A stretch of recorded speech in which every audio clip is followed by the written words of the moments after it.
Olá, boa noite. Me chamo Lina, moro em Ibiapaba, que fica no Ceará. O relato que vou contar aconteceu em duas épocas diferentes, mas com a mesma assombração.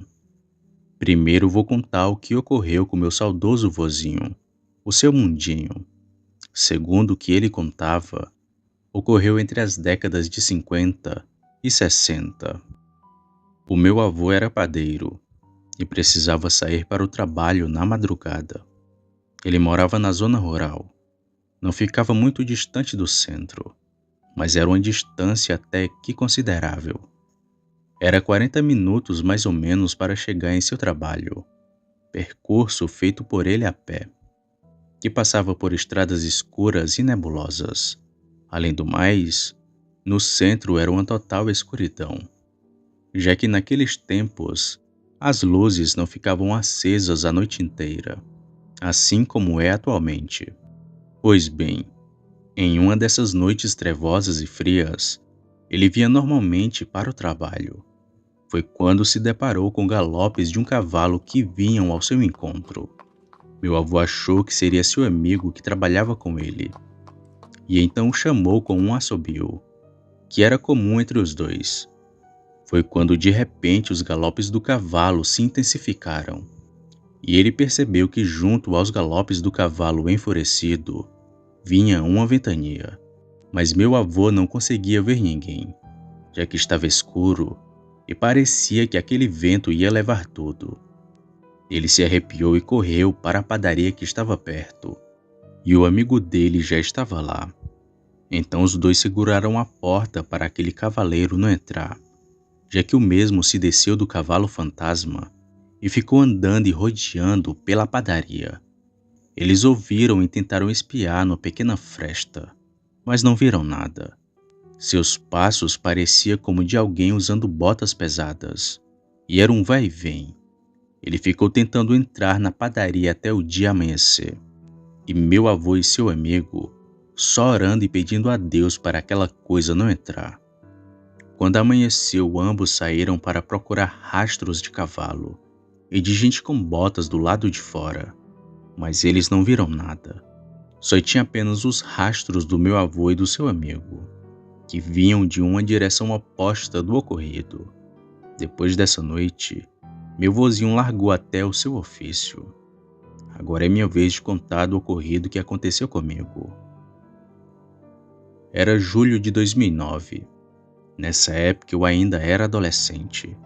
Em noites anteriores, uma vizinha relatou ter ouvido um cavalo andando lentamente, em um movimento de vai e vem, e que parecia não sair do mesmo lugar.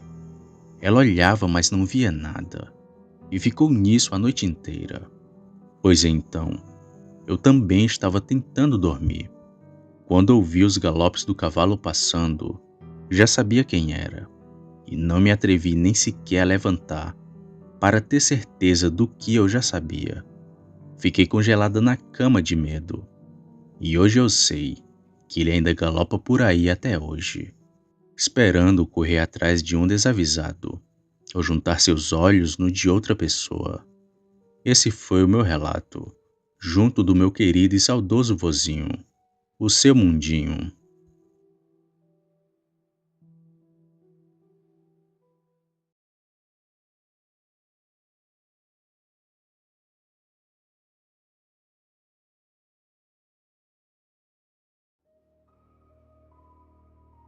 Boa noite, meu nome é Matheus.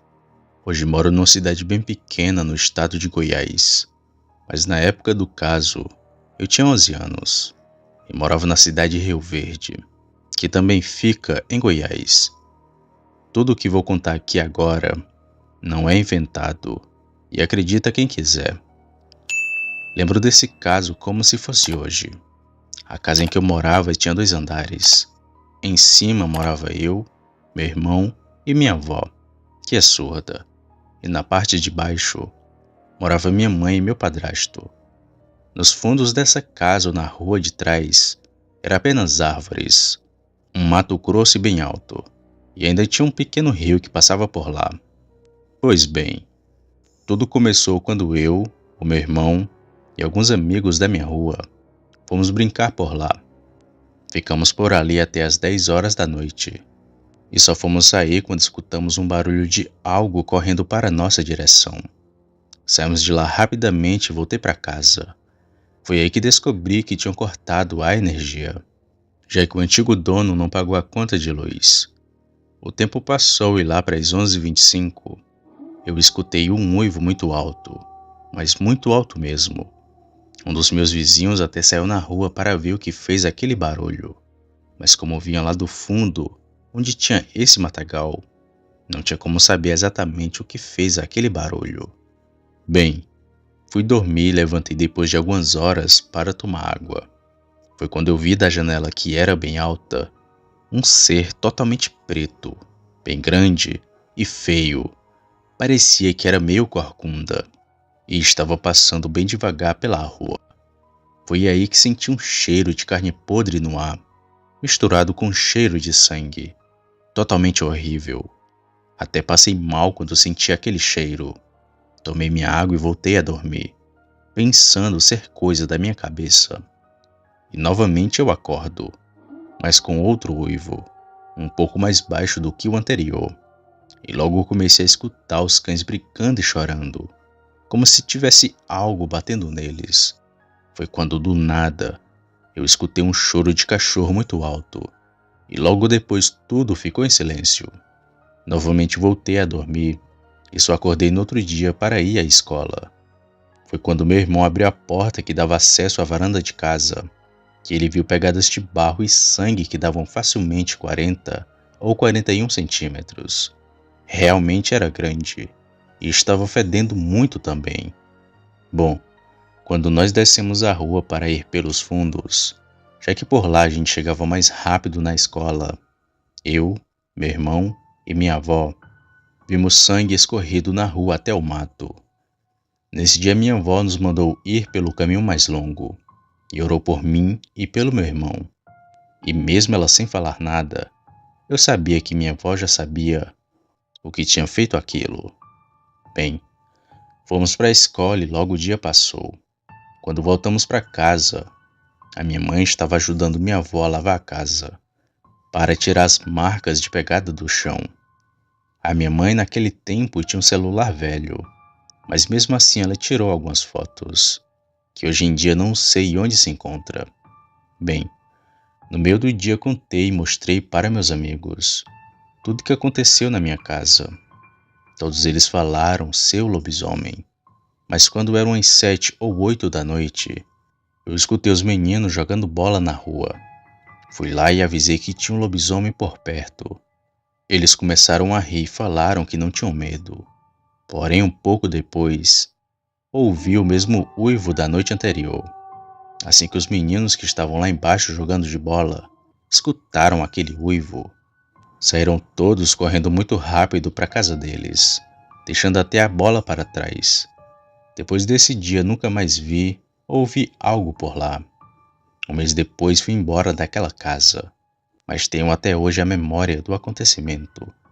E só tenho algo para falar aos ouvintes. Nunca duvidem de algo que você não sabe se existe ou não.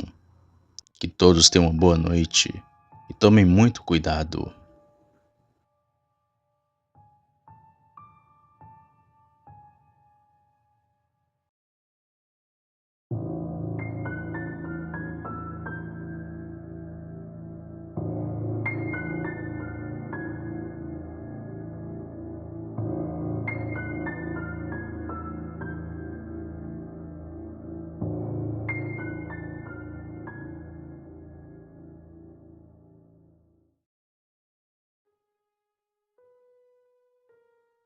Boa noite a todos. Sou Luiz. O relato que vou contar hoje aconteceu aqui mesmo no Paraná, em uma ilha do rio principal que abastece a minha cidade. Era uma sexta-feira na época de Quaresma. Estávamos em 5 pessoas. Eu, Marcelo, que inclusive já contei alguns relatos que aconteceu com ele aqui no canal. Basta procurar. Pois bem, e outros amigos, incluindo o José, que infelizmente já se foi alguns anos atrás. Essa foi a sua última pescaria, pois ele faleceu 5 meses depois, com a doença de Chagas. Praticamente foi uma despedida essa pescaria. Os outros dois que estavam conosco eram o Francisco e o Júnior. Então arrumamos as tralhas de pesca, a comida, a lona para fazer um acampamento e colocamos tudo no carro do Marcelo e partimos para o rio. Chegando lá, alugamos um bote e atravessamos um canal com uma corredeira bem forte até a ilha em que íamos ficar. E logo depois chegamos no ponto de acampamento. Arrumamos tudo, fizemos a barraca, acendemos a fogueira e deixamos o José cuidando das coisas e preparando a carne que levamos para assar. E fomos armar rede no rio. Já era noite quando estávamos armando a rede. Como todos sabem, não sou muito corajoso e não vi a hora de sair da água. Além do perigo da corredeira que estava forte, lá também é moradia de sucuri.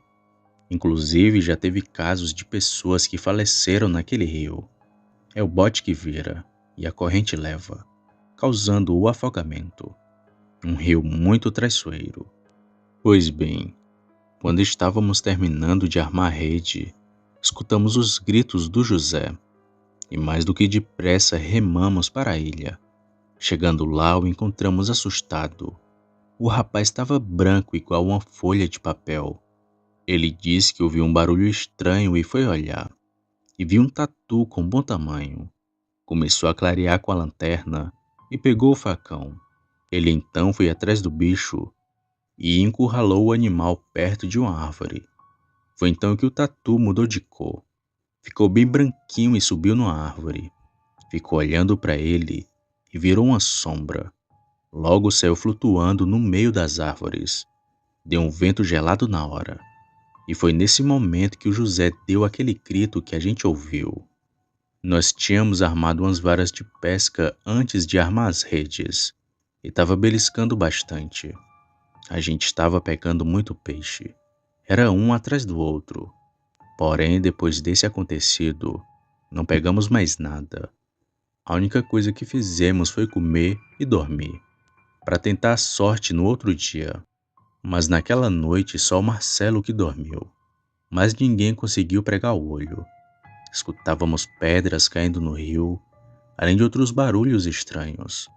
O lugar era muito sinistro à noite, e não tinha nenhuma casa por perto. Na margem do rio era cheio de capituva, um tipo de capim que dá umas bolinhas. O pessoal usava para fazer artesanato. Impossível de alguém pescar ali. Passamos a noite e no outro dia fomos recolher a rede, mas ainda não tínhamos pegado nada. E ficamos até a tarde, recolhemos as coisas e fomos para outro lugar. Aí sim conseguimos pegar os peixes. Tempos depois, conversando com um amigo que mora naquele lugar onde alugamos o bote, ele contou que acharam um cadáver já podre boiando enroscado na beira do mato, exatamente na ilha em que a gente passou a noite. Nunca mais pescamos naquele lugar estranho. Esse foi o meu relato de hoje. Espero que tenham gostado. Boa noite.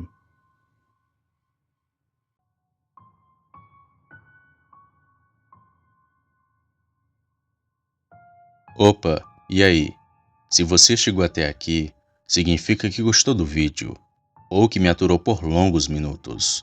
Mas se tiver gostado, lhe convido a se inscrever no canal. Basta apertar no botão vermelho abaixo, esse que aparece na tela. Ative também o sino das notificações. Fazendo isso, você sempre será avisado quando sair vídeo novo, já que postamos diariamente. Deixe o like para fortalecer o canal e compartilhe o vídeo para que outras pessoas vejam e assistam. Fazendo isso, vocês não só estarão ajudando o canal, mas também a mim. E se fez isso, muito obrigado. Me despeço de todos e vou ficando por aqui. Fiquem com Deus e até a próxima.